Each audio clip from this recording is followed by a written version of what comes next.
Good morning, coffee moaners. Good morning, coffee moaners. Good coffee moaning moanies. Yeah, lovely to have you here with you. Lovely to be there with you. Lovely to be over there with us. Lovely to be here with us. Oh, God, it's all gone to shit, including my power to speak. The world's upside down. The world is upside down, inside out, all the way around. Upside down, got me turning. Inside out. Round, round. Not got you turning. Boy. Come on, no. What's the best bit in that song? No, what's the best bit in that song when it goes? Upside down, you give me love instinctively. The world is going to hell in a handcart. Upside down. World's you turn me. It's upside down. Recently you've gone flat a lot. Starmers, what? You go to this really weird key. Maybe my balls have dropped. Who knows? Oh, maybe they're disappearing up your arse with the fear of it all. I haven't got retreating gonads. When we shout gonads, whenever she used to do a run, as a family, go gonads, and I just imagine seeing two big bollocks just running along. What's it like being named after a bollock? Nad. Gonad. Anyway, guys, you never thought we'd go this way into Starmer, did you? Hey. Ashley Gardner, good morning. Morning, Ashley. We don't often see you here at the minute. So you're at work now, aren't you, in the morning? Natasha Tiramos, inverted balls. Inverted balls, exactly. Right.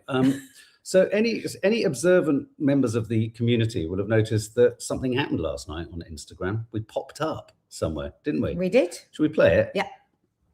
To kiss Starmer. What has Keir? Just like chatty, not like what's happened to him. Well, so I had a debate with Keir Starmer in 2015, and he was so deeply authoritarian in his response to it that the audience started to boo, and he started to get more and more kind of flustered about it. And I saw the Keir Starmer that we've got today. Now, the flustered, that's the perfect word. He's flustered. Well, he's flustered, but he's dead in his eyes. I do apologise to be so quiet.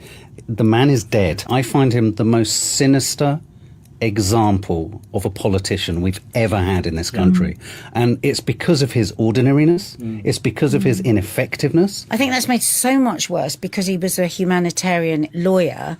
That for me, it's made it so much worse. So much worse because it's like I can't forgive you at all because you know the score.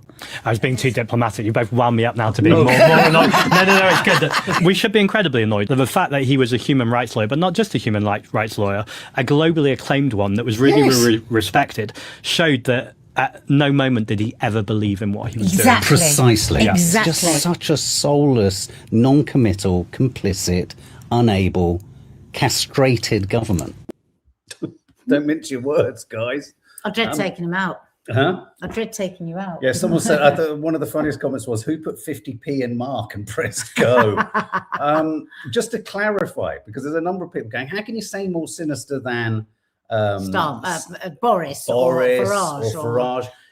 They are out front what they are. There isn't, the word sinister doesn't apply to someone who is truly horrific and presents horrifically. They're not hiding anything. The reason he's sinister is when it's behind the scenes. It's behind the smile. He masquerades as a kind of, a sort of diplomatic, officious, tie-wearing person. Do you know what I think? I don't think I've ever seen him smile. I have. Where? When Arsenal scored.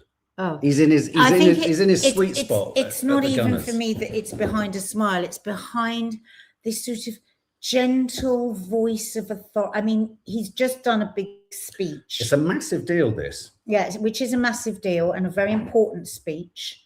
And top line is, I think he's done all that he could do, to be quite honest. Did the boy do good? With a maniac. Are you saying the boy did good? Well, no, but with a maniac that we've got in charge of the world now, you can't. I don't think he could have been any stronger than he was, but he was pontificating about, the importance of international law, respecting those values. It's what we've built. And all that kept coming to my head was genocide, Gaza, turn off the war, the right to turn off the election. I just can't get past that. And that's what we were saying on the podcast, wasn't it? We were there a very long time. There's a lot more that we said. Sorry, yes. But when you stand up for this so clearly and, upright, and yet you let it all crumble away and wouldn't even be questioned or interviewed on it. Yeah, I don't believe you. I just don't believe you. Well, yeah, and I mean everything he said about the values we value, the things that we are important, the relationship that's a relationship, the crystal clarity of the crystal. As long clear. as you're not brown. But the point is, the value system that he's so proud of just vaporized, didn't it, in the face of Gaza, vaporizes in the face of Zionism, vaporizes in the face of this board of peace. I hope this isn't breaking news for. Abby Reid says, breaking news, Putin has been invited to join the Gaza Peace Board.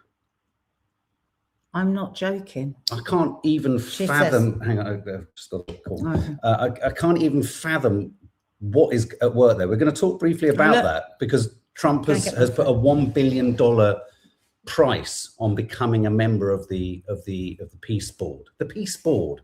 This isn't a fucking executive boardroom where you're sort of dealing with, Poor Palestinians. Stationery. Fuck's sake, I can't believe it. Anyway, just so you know, the podcast chat with Zach is a collab, so it will land on this channel, and obviously it'll be on his Bold Politics podcast channel. The full episode lands on Wednesday, and as I understand it, just speaking to his producer, there's going to be a couple more shorts that land, and I'm kind of trying to rack my brains as to what the hell else we said. We came out there, and I said, I don't know. We had a lovely time. We had a lovely time, but God knows what. And we apparently we were in there for an hour and a half. Poor old Zach was kind of like, bloody hell, time's passed and flown. Anyway. The whole ep is landing on Wednesday, Zoe, so it's coming. Nadia's just checking this. Putin's invited to the board. That's a curious detail. So what are we talking about this morning? Obviously, we're going to talk about Starmer. Now, Greenland is everywhere, whether we like it or not, whether you think it's relevant, whether or not. Greenland could become... Is it the casus belli? What is that Latin phrase? It could be the Trojan. No, I don't know. Don't ask me. I'm not as fluent in Latin as I am in Greek. No. Memento mori as well. I hate. Don't you hate it when Boris would? Memento mori, casus belli, verestek flesmere. What does it mean? Yeah, we're all great. We're all great and one together. Thank you, Margaret O'Brien. Very kind. Gifted 5 memberships. Breaking news. Oh shit. What? Oh, he has. Putin invited to join Peace Council for Gaza. Can I just pause for a second? Even Vladimir Putin must be sat there going, hang on, he'll be saying this. This fucking guy is fucking mad. What is wrong with this guy? But they've always voted for Palestine. They've always voted for the ceasefire. Yeah, actually, maybe we should get him on there. We're now in a world where I'm going, Tony Blair or Putin. Get Putin on the board. Yes. Actually, it's a good. Get him on the board. He's about the only person who's spoken. Russia voted every time for a ceasefire. Yeah, me too. Putin being on the board. Can you believe we're talking on the board? Oh my God! Have you seen the voice of Indra Jab? Fucking hell! Hang on a minute. So the Russian leader is currently studying the proposal. He's laughing his tits off, according to Kremlin spokesman Dmitry Peskov. Do you think if you're invited, you have to pay $1 billion? You know what? Hang on a minute. Can I just say, do you know who else has been invited onto the board? Benjamin Netanyahu. Yes. Seeing as we've started. Yes. Peace Benjamin Netanyahu. Now, if anyone now still has doubt about what a monumental global cover-up right in front of our fucking faces is being done, and they're all going to, I bet you the money that is going to be made on the bones of those people. Yeah. Trump is already making money, potentially, from inviting people charge onto people the board. $1 billion to go. It's real, this. This isn't a joke. This is real. And can I just ask, who are the Palestinians on the board? Tumbleweed. At the moment, we're studying. Well, there's a hierarchy, isn't there? There is. Zoe just threw up in her mouth. Not surprised. What we should all start. What we should all start doing is throwing up in public. At the moment, this is Russia. We are studying all the details of this proposal and hope to have contacts with the American side to clarify all the nuances. Wow. So people like Tony Blair, who would say that, Russia is the most evil country to have ever existed, even more evil than America. How will that sit with him being on a board with? Because they don't even they won't even talk to Russia. Hang on a minute. Who will sit next to him? So let's just part whether we like Putin or don't for the minute. well, Putin is a No, so monster, you've essentially but got two. so is- You've so got is- two wanted war criminals on the board, on the peace board, on a peace Oh board. my God! On the Two- Palestinian peace board, you've got two- two wanted war criminals, international war. So criminals. again, it's the next layer of international law. ICJ. And I mean, there's no better time than now, really, to also share this fact that also Trump sent a letter to Norway. Trump's bizarre letter to Norway's prime minister in full, as president links Greenland threat to Nobel Prize snub. Listen to this, guys. This is what Donald Trump said to Norway. He sent it to Norway. Considering your country decided not to give me the Nobel Peace Prize for having stopped 8 wars plus. He didn't, by the way, He just said for clarity. it was 8 wars plus. I no longer feel, listen to this, I no longer feel an obligation to think purely of peace. I mean, listen to that. Although it will always be predominant, but can now think about what is good and proper for the United States. For Trumpton. So he literally wasn't interested in the peace of the prize. He was interested in the prize. And now he's got one. Well, don't do that. It's not very pleasant.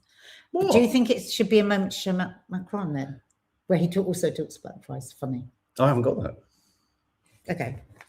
I haven't got that. I asked you if you'd got it. You said yes. You said, had I seen it? You didn't say, can we use it today? Of course we have to use it. It's fantastic. I will play it to you. So yeah, let me just give you a bit more detail from this. Hold on one second. So we've got, sorry, I'm just trying to find that. So here we go. I have done more for NATO than any other person since its founding, and now NATO should do something for the United States, he told Prime Minister Story in the letter leaked this morning. The world is not secure unless we have complete and total control of Greenland. He stoked up tensions with NATO allies after a stark message to Norway's Prime Minister no longer feels an obligation to think purely of peace. Can I just pause for a second on all of this? So this is deeply, deeply unpopular with the Americans. I think the approval rating for this as a policy is something like 7%. And in amongst the Republicans, there isn't any appetite for this. So the reason this is more than just about Greenland, just about tariffs, because if anyone's missed it, over the weekend, he's threatened the reason Starmer, and in fact, we've glossed over this, it's really profoundly significant. And I think we can't underestimate the significance that Starmer just did a live address to the nation, and really to try and telegraph a bit of messaging over to America about this. Because it's like, he never did something like this about Gaza. He never did anything about this, like this. He's not done this before, ever, on anything. So why suddenly on this? So it's very significant that Starmer's come out. And on Radio 4 this morning, they were saying what he's got to do is talk over the head of Trump to the people that are still sane in Washington. Well, like Hegseth. Hegseth or Stephen Miller? Who? Kristi Noem? You know me. What a rogues gallery of who? You know me. My politics, kitchen table politics. I do not, ever claim to understand, what is going on worldwide. But I'm very interested in it, and I'm always wanting to learn more because it's important. And what I keep asking Mark, and I keep looking around everywhere because I listen to a lot of independent news channels in America, and nobody ever talks about where there could be some balance, where there could be some sanity. Nobody talks. We all talk about how dreadful it is and how terrifying it is and how fast America's changed, but I never really hear anything about who are our last hope. Where is the hope in America? Because the judges seem to be very much on his side. They're saying that the amount of cases that are being passed through, just shows such a balance balance tip towards Trump. So this morning, it was all over the heads of Trump and over to the people in Washington. You asking who is he talking to? Who are the people we can hope are going to go? Okay, Trump. It's enough. Who are they? I'll tell you who they are. Who? Hegseth. Oh, no. Stephen Miller. Kristi Noem. No. Me too. Help me. Who could sort this shit out? The committee of complete nut jobs and spine. Marco Rubio. Because nobody talks about the Democrats. I mean, nobody is saying anything can I just about them pause you? being able to do anything. Can you just pause you on the Democrats? Gavin Newsom can go and do one, as he sat there on Yesterday. that fucking spineless fascist fucking podcast, agreeing that there isn't a genocide. There's no such thing. Yes. Go fuck off. Just fuck off, Gavin Newsom. You know, the Democrats, the Republicans, they're the two butt cheeks of the same arse. But don't forget, though Trump has been in charge of the genocide so far, it was Biden that. Biden. Let's not forget. Look. That's partly why the Democrats didn't get in. Okay, I want to people play you didn't this vote now. vote for the people who. You're gonna like kicked this off the clip now. bombing. You're gonna like this clip because going back to this idea of what makes sinister versus just abhorrent. Trump is just abhorrent. He's evil. He's narcissistic. He's all these things. But Biden was sinister again. Another good example. Sinister is hiding your true intent. But can you tell us who's going to help us then? I don't think there's You were anyone going to there. tell me. Well, I was Me okay. too. I was Me too. invoking a good old-fashioned tradition of filibustering. Me too. Can Because you I help? don't think there was anyone. Who were Radio 4 talking about when they said? Radio 4 are talking about the imagined middle-class world they live in. So there is no one. Radio 4, they'll be off to fucking the Cotswolds right now. Yeah, that's really good. No, fish. come on, Yeah. don't be silly. Now you're being too silly. Me too. The Democrats are quietly hoping Trump does acquire Greenland. Once done, it's American, and the Democrats have no reason to. You're joking, Right? Okay, I can listen. Right, He's not the first to moot this idea of I owning Greenland. completely understand why people want Greenland. Right? Why would you want Greenland? Because What do you like about because Greenland? because of China and Russia, but also as the ice melts, it's just a glorious producer of so many different things we need, like for phones, and There's a lot of moss there. there's a lot of minerals. There's a lot of lichen. Anyway, there's money to be made, Yeah, and it's absolutely. security. Okay, so I get that, but just to Michu's point, Yeah. the Democrats, or like almost anyone other than Trump and his administration, will understand that to do it this way, where you are having NATO countries saying they are going to fight the main NATO country, they're not going to want it that way, the Democrats. Okay, okay. But Michu makes a very good point, and we are going to include lots of other people's comments. This isn't just MeTube's live, by the way. Just because sometimes MeTube has an I think we would all agree as a community, MeTube has a brain the size of the meatball. the planet. MeTube, why don't you get into politics? And for fuck's sake, you could solve this shit. I'm convinced MeTube is a politician. Yeah, terrible if it was Starmer. You're not Starmer, are you? Jesus Christ. Here's the thing. I tell you what, just a little chill went down my spine during this press conference that we've just watched, because I thought there must be something much, much more severe behind even what we can imagine there being behind this threat and Sure there is. inflexibility. I mean, obviously, all the time around the world, things are more severe and worrisome than most politicians or governments ever let their populations know. They think they're looking after us, but actually, they actually frighten us more, because it's like we're the kids and we know there's an argument going on in the room upstairs. It's like we know there's an argument going on. What's the advice was to parents? Just say we're Just say arguing, we're but it's going to arguing. be fine. Yeah, well, they keep saying that. We know it's not, because you've got Trump. No, here's my thought about that. Just this is less about the detail of what you said. And let me be crystal clear. Crystal clear. I think he's worried. I think there's big, dark, nasty doo-doo coming down. No, but in a way that we haven't even yet begun to imagine. Well, we've all imagined World War III, and what's worse than that? Europe is going to push back harder than Starmer. Starmer thinks he can be the softener to the pushback. And I tell you one fucking thing right now that I'd love to ask a question of anyone who voted Brexit. How are we feeling now? When and if Baden-Koch and Farage, when and if you get into power and all the dust to settle from whatever is going to happen in the next 2 years, and we discover the USA is firmly not our ally, would we not be better serviced by a closer relationship with Europe? Are we seriously thinking that we can survive on our own? A tiny little canoe in the North Atlantic? Well, no, because what they plan to do is crawl up into the anus of America and sit very snugly there. That's what they're going to do. Can I share? And they can do that better if they're not in Europe, because Trump hates. Okay, so and Trump's going to rule the world for the next 10 years. Okay, I'm drawing the dots together. Let's do dot to We are dot. playing Okay, a so little here. Putin is being invited onto the board of peace. So we've got war criminals on the board of peace, no Palestinians in any position of authority whatsoever.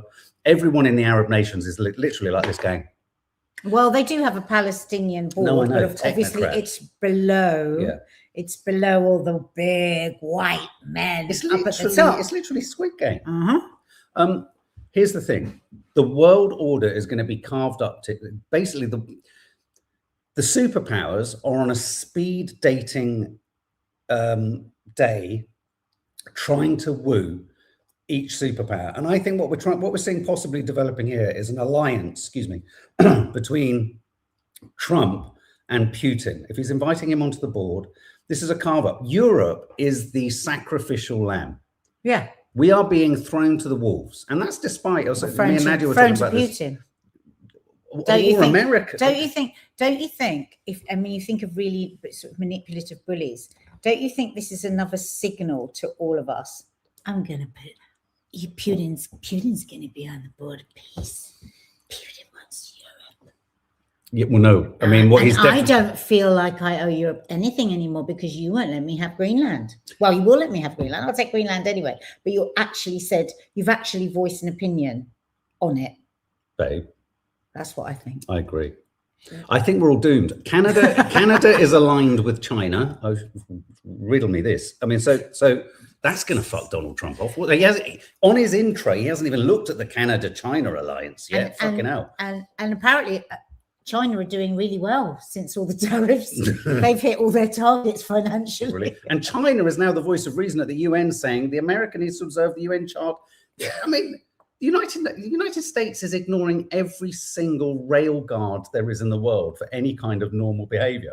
But let me just play you this. Let's just take us away from the incredibly labyrinthine, crassly stupid, but truly petrifying situation that's developing across the world.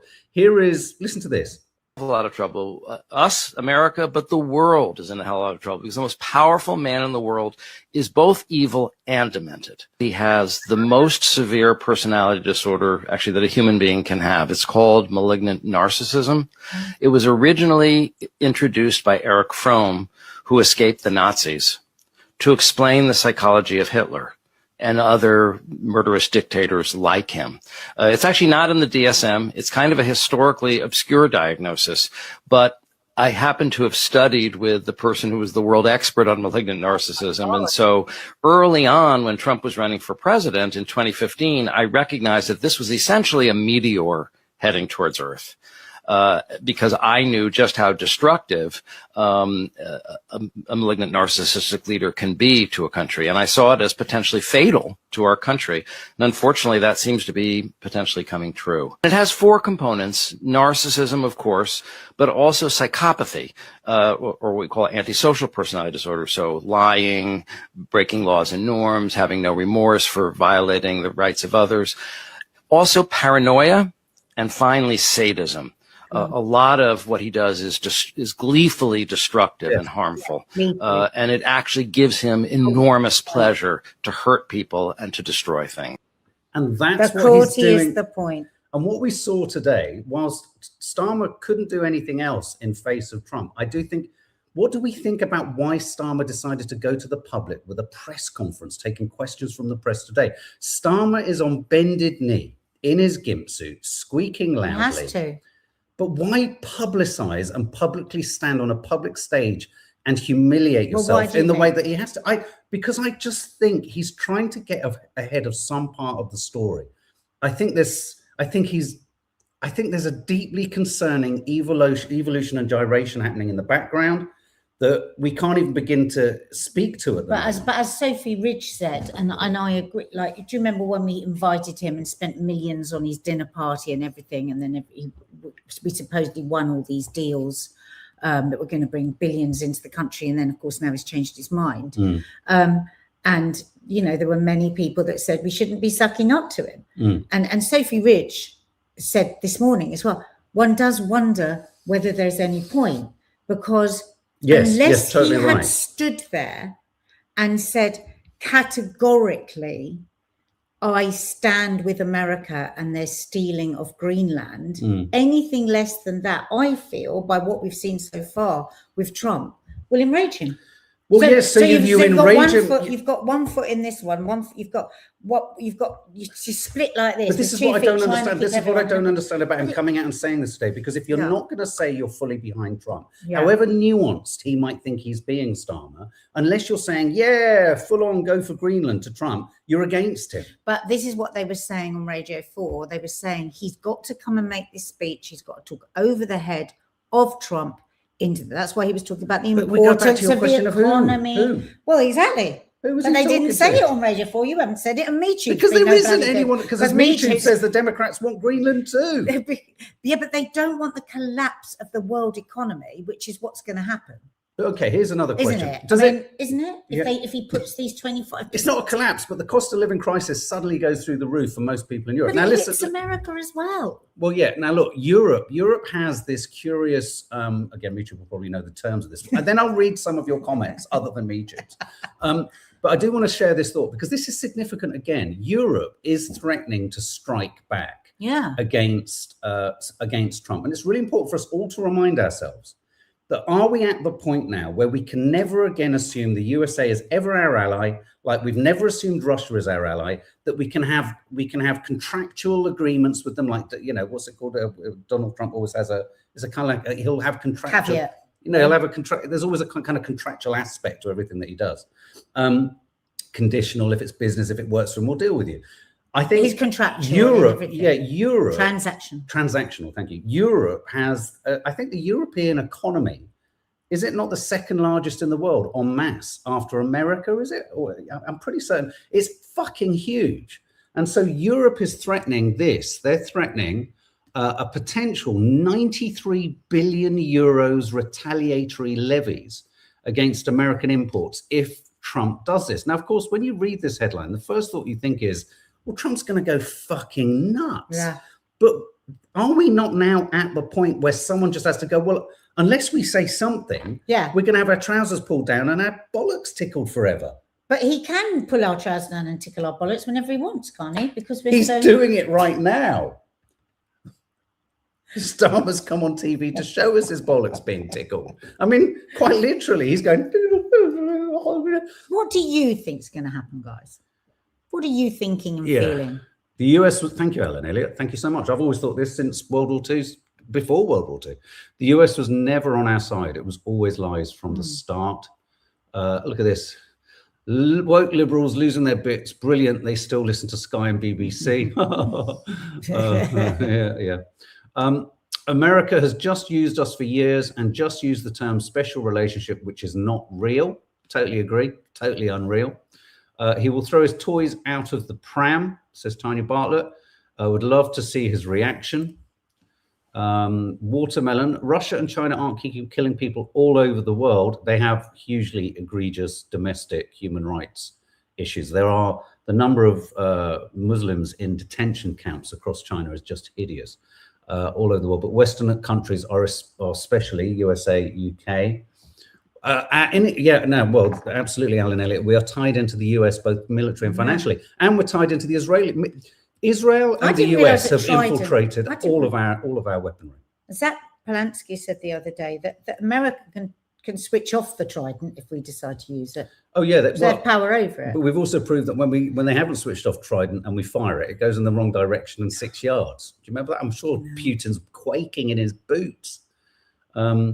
Folks can acquiesce Trump all they want, says Sophia, but there's always something new for him to lash out because over. Anybody that's ever come up against a narcissist, and many of us will have done either in our private lives or at work, it's a constant moving of the boundaries. Now, it's the cruelty that's the point. It's the cruelty that's the point.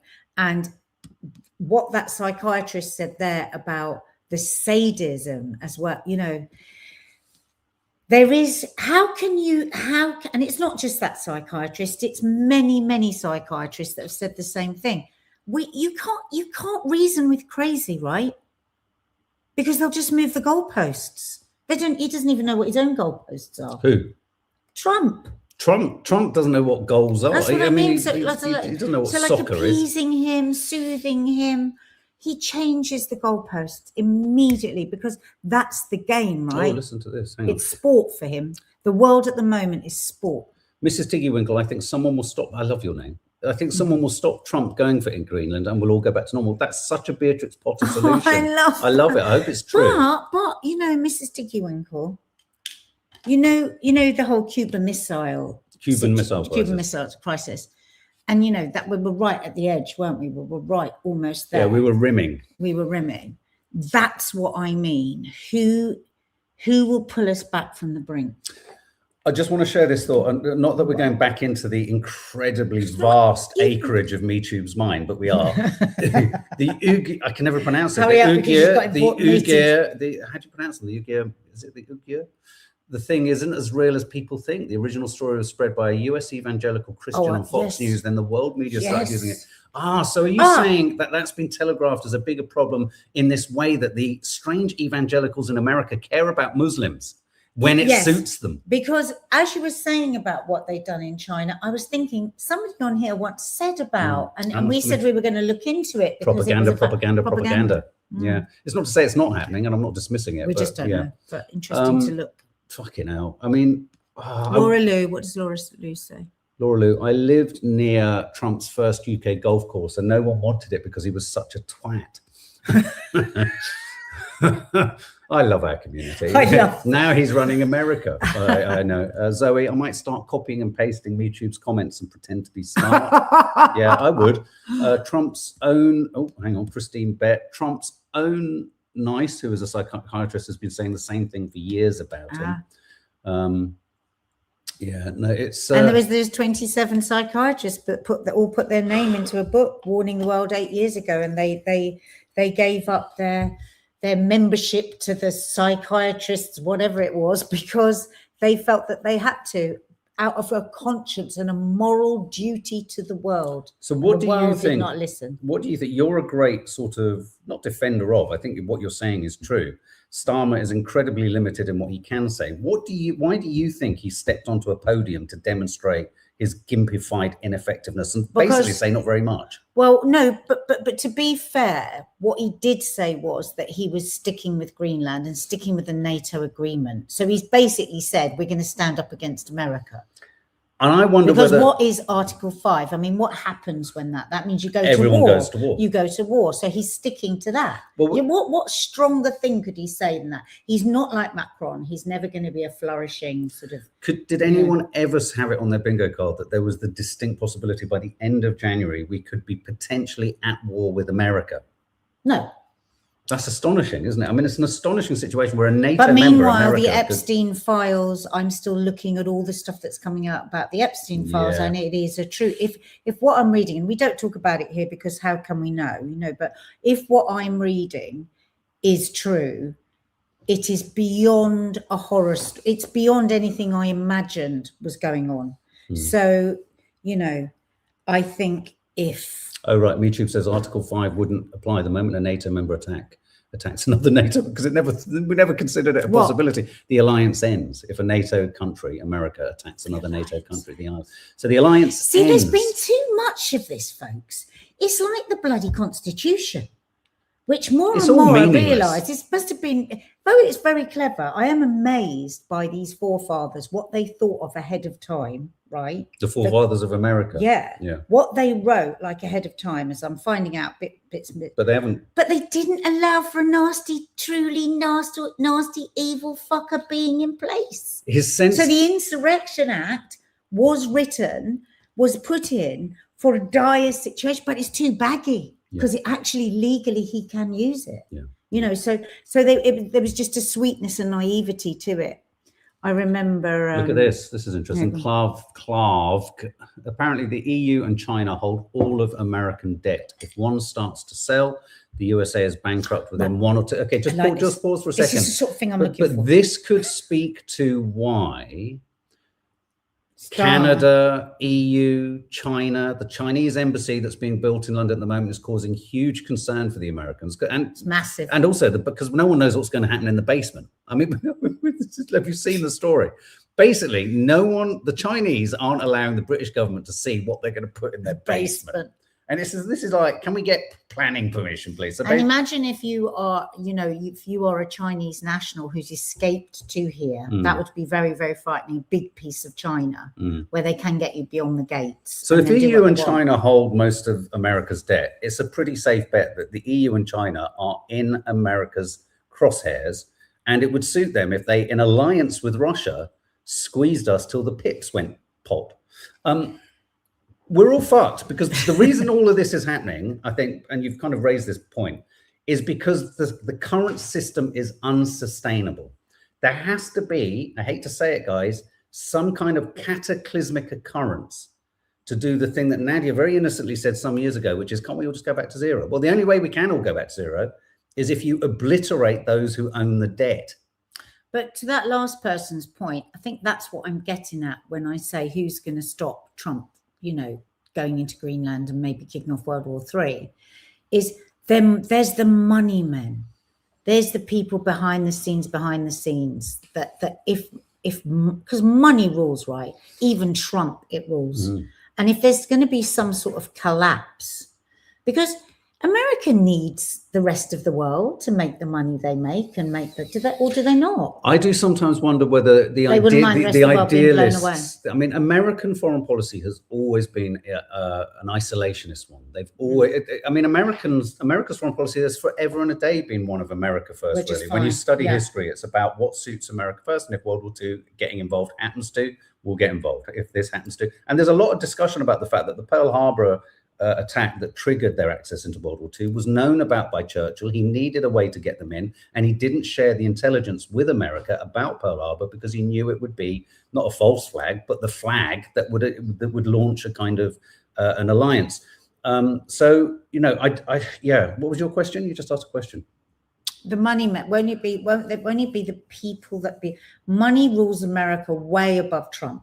Oh, no, so no, that's what I was saying. Are the shadows that could stop this, well, like the Cuban Missile Crisis? Will it be the money people that will pull back from a war? What I think at the heart of the DNA of MAGA Project 2025, true isolationist in America First people. I mean, I'm not talking about those who are on the margins again. I'm not too sure. You're talking about the dark, but the diehard Trump. I think, unfortunately, what I think they think is the case is that they have enough resources and control, they can just self-sustain. I think that's their plan, is to eventually get to a point where if they have Greenland, if they have Venezuela's oil field, if they compromise and hobble most of South America, potentially Mexico, then they could be totally self-sustaining, and it doesn't matter what the fuck happens to anyone else. Except there's a little problem here, just a little one. The American people.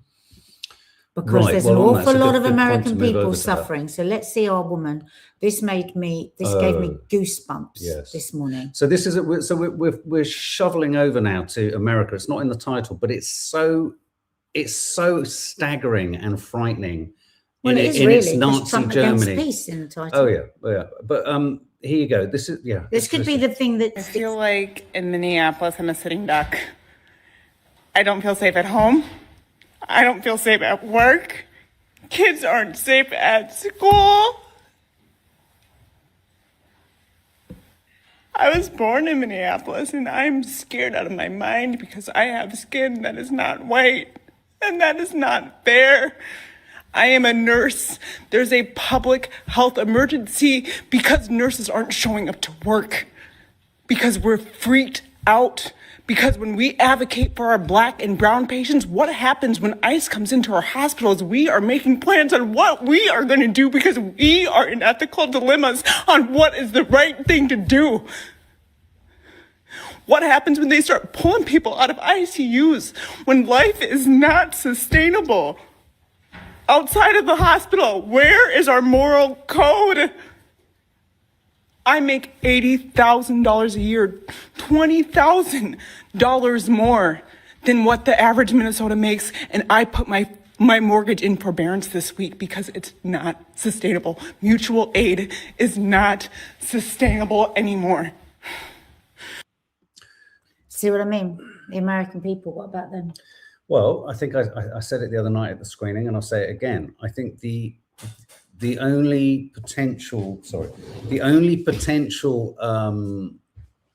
lining, if you like, silver lining to what is happening in America is that as more and more Americans realize the importance of resistance and opposition and how their plight is not entirely dissimilar to that of other oppressed people around the world, whether it be the Palestinians or whoever. Once that metric has kind of moved over, you have got a civil war situation developing in America. You have got a need for resistance. You have got a need for potentially revolution. And that's where Americans are being driven to. Americans are being driven to. So please remember the phrase, in our thousands, in our millions, we are all Palestinians.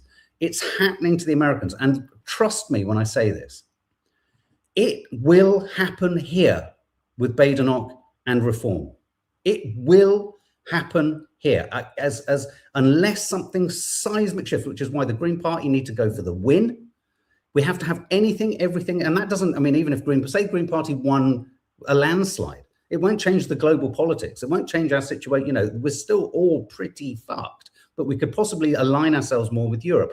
For the Americans, what they're facing right now is such a difficult Hollywood-style dystopian choice, which is the unarmed, principally, though there are some armed, obviously, fighting against the authorities in America. And you know, the other thing I want to make a point about in terms of this woman, I saw a commentator. He's I think he's called the Big Fat Ginger Guy or something like that. It's quite a funny name. I was listening to him last night, Nadia. You heard me.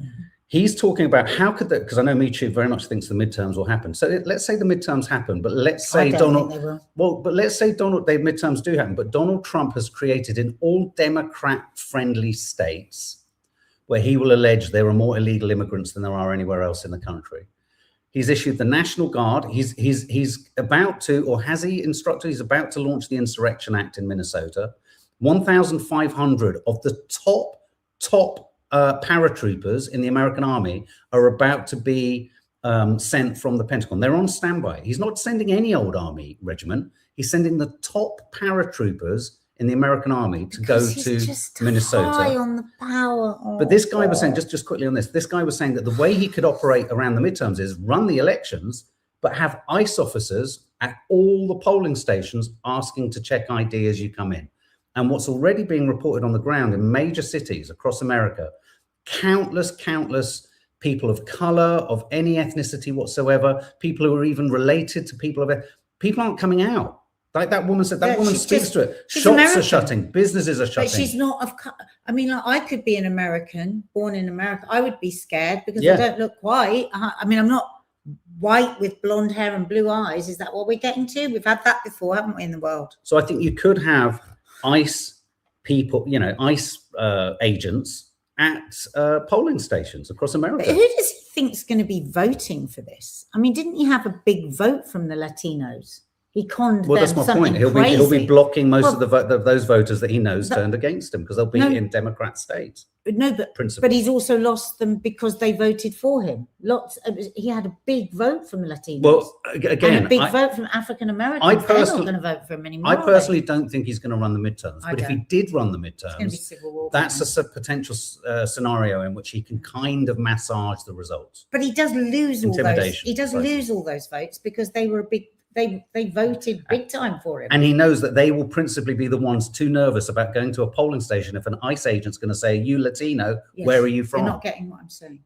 So if they're not going to go, he's lost those votes. Yeah, but all the other ones that voted for him would vote for him. The other ones. No. So because I don't think if you've got papers, it makes any bloody difference. If you're of color, people are getting thrown in. Okay, I mean, this whole thing is hypothetical, but I think the notion and the idea of intimidation at polling stations is something that could be considered. Numerous Americans are suggesting. I hope he does do that because I think he will lose. He will get a nasty shock. I think he'll get a nasty shock. He's going to be scrabbling around for votes. Here's a cartoon meme of an IDF person at the front of a class instructing police ICE officers: shoot first, block the ambulances, call the victim a terrorist. And where have we seen that before? The IDF, absolutely. I mean, the strategies and the techniques are remarkable. I just want to play this to you because I saw it. It's quite shocking. This is their head of. Is this the border Tsar? Look at this. If you want to be reminded of Nazi Germany, this is the Trump's border Tsar, which is like, kind of leader. Mark.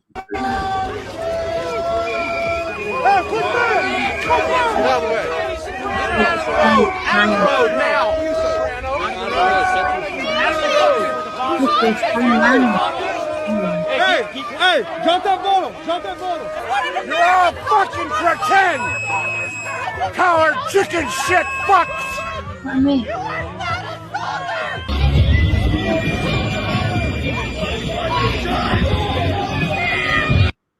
Did Project 25 take into account people's hearts and minds and moral codes? No, because it was created by a bunch of malignant narcissists. So let's hope they've underestimated how many Americans actually have a sense of decency and right and wrong and wouldn't want to live in a country, in a world that was run like that. Me too. Trump doesn't need to win. Angry. Trump doesn't need to win the midterms outright. Only needs to deter a few million votes. ICE near polling stations would deter plenty of voters. Yeah, and that's what this guy was suggesting. ICE are absolutely the same as the SS, the Gestapo, the brown shirts. It's not a similarity. It's the same. You're absolutely right. It is the same. This is just footage. I just want to show you this. This is a woman who was trying to get out of her car as tear gas was raining down on her neighborhood in Minnesota. Young children is evacuating an SUV engulfed in tear gas during protests in Minneapolis. There's kids in the car! There's kids in the car! Record that! There's kids in the car! Destiny Jackson told CNN they were driving home from her son's basketball game the night an immigration agent shot a man in the leg. They didn't know, though, a protest was underway. Guys, this stuff helps. Dramatic video shows them running from the vehicle and taking shelter in a nearby home. This is my car. I was sitting in my car trying to pull lock. Jackson says the family pulled over because the road was blocked, but found themselves unable to leave with federal agents on both sides of the SUV. She told her husband not to move the car so they wouldn't accidentally hit one of them. She was thinking about the Immigration and Customs Enforcement killing of Renee Good, she said. Moments later, flashbangs went off nearby and a tear gas canister rolled underneath the vehicle. The SUV was rocked by a blast, airbags deployed, and its doors automatically locked as it filled with gas. Bystanders helped the family escape. Jackson says her 6-month-old baby was not breathing when he was carried out. She gave him mouth-to-mouth resuscitation while bystanders helped her other children. She later went to the hospital with the baby and 2 other children who have severe asthma. The Department of Homeland Security tells CNN agents did not target the family. In a statement, DHS said, quote, "Law enforcement never targeted this family or their innocent." So just to give you a sense, coming home from a That's basketball like an match. IDF. That's like an IDF statement. So, okay. Oh my God! Yeah. So, wow! All in one fell swoop, Donald must have Trump been is so generating scared. a massive potential. In the first instance, economic war with Europe. In the second instance, potentially some kind of military, conflagration in Greenland. He's done to Venezuela. And he's creating and activating the potentials for civil war in his own country. I've got a clip, but I'm not going to show it. Tim Waltz saying he's going to issue the National Guard onto the streets of Minnesota. The National Guard being, consisting of Minnesotans. There's this kind of curious standoff possibility where you have paratroopers coming in from the army, somewhat at loggerheads with the National Guard of the state in question, because those National Guard in the state in question are also Minnesotans, so they have a vested interest in the community. We just have a little moment for the people of Greenland. I mean, how fucking petrifying is this? And did you hear him saying, they upped their defense last year. What was it? A little boat. They had a little dog sled come in. Did you hear that? Yeah, I did. Oh, shall we show the French? Have you sent it to me? Yeah, I've you'll need sent to it to Mark. Yeah, sorry. I have to So grab this it. is a behind the scenes. I think I'll put it on Mark. This is the behind the scenes of a new documentary with Macron, and absolutely chilling. I mean, I cannot wait for this documentary because it's so rare that you see politicians in this sort of, Yeah, like this, without all the like ramrod backs. And is it a documentary about the Macrons?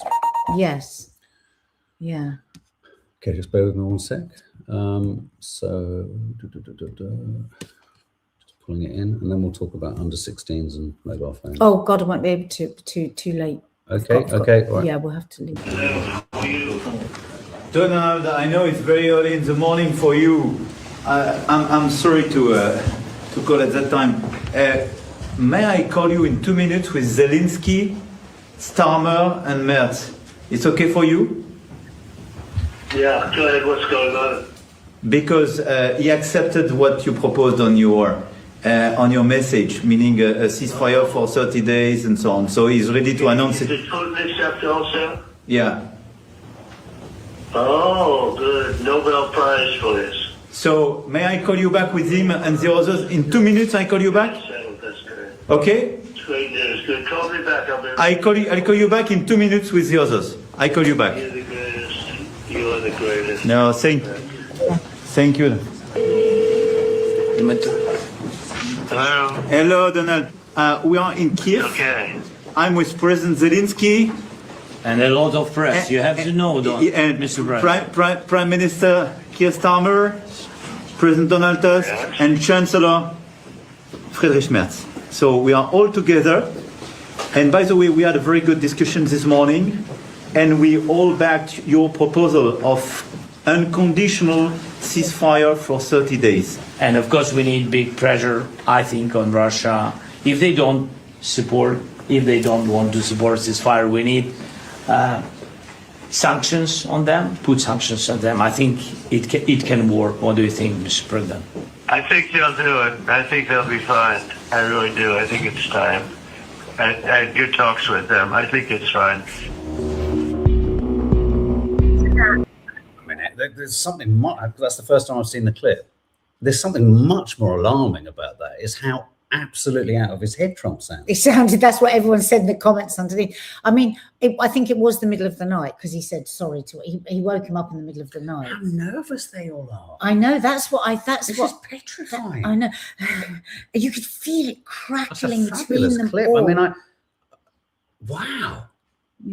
I mean, it's so shocking how compromised all these world leaders are.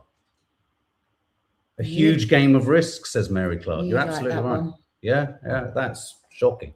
Shocking. Okay, as Nadia says, we haven't got time to do under 16. Well, yeah, we've got someone coming. So we're going to scoot off, and we will discuss under 16 social media ban tomorrow. I don't have the obvious thought on that, which is, yes, I think it's obviously good to stop kids seeing stuff that's harmful and damaging, put the pressure on the platforms. I do worry, baked into that, just as a headline, is the potential to control the political views and understandings of young adults. So I have real concerns about that sort of thing. And please, guys, please hit the subscribe button and the thumbs up if you've enjoyed your time with us, though God knows can many of us enjoy any of this. Helps get these videos out. And in terms of housekeeping, you've got a Nadia Unfiltered coming at some point, a How to Stay Married, Today. and the No Name Sunday show is going to be a very movable feast this week, because it's a very difficult week. We've got Hannah's funeral on Wednesday, guys. I'm kind of, So Okay. it's a bit of a topsy-turvy week for me, but yeah. Okay, guys, lots of love, and we will see you somewhere else on the channel very soon. Thanks for all of your comments.